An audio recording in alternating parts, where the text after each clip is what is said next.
Ang barko ng Philippine Coast Guard na BRP Teresa Magbanua ay naglayag mula sa Escoda, Sabina, Shoal sa West Philippine Sea pauwi sa Puerto Princesa, Palawan noong linggo, ayon sa PCG.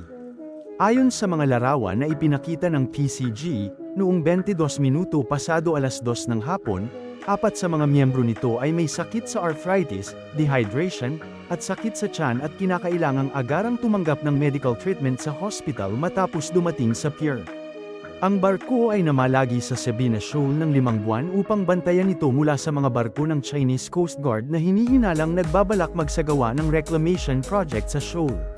Nagtiis ang mga crew nito ng matagal na panahon sa gitna ng masamang panahon, kakulangan ng pang-araw-araw na supply, at pinsala sa istruktura mula sa insidente ng pagbangga ng barko ng CCG noong ika-31 ng Agosto.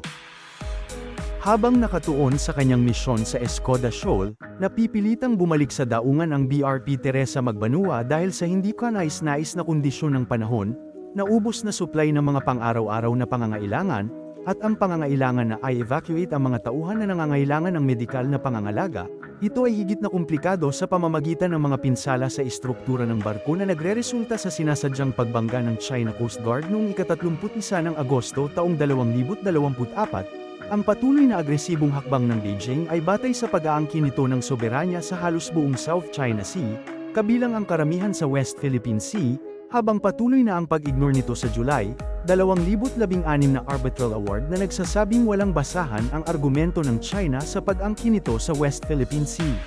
Samantala, inihayag naman ni US Ambassador to the Philippines, Mary Kay Carlson na isang cartoon umano ang pag-aangkin ng Beijing sa West Philippine Sea dahil wala umanong international law ang pumapanig dito.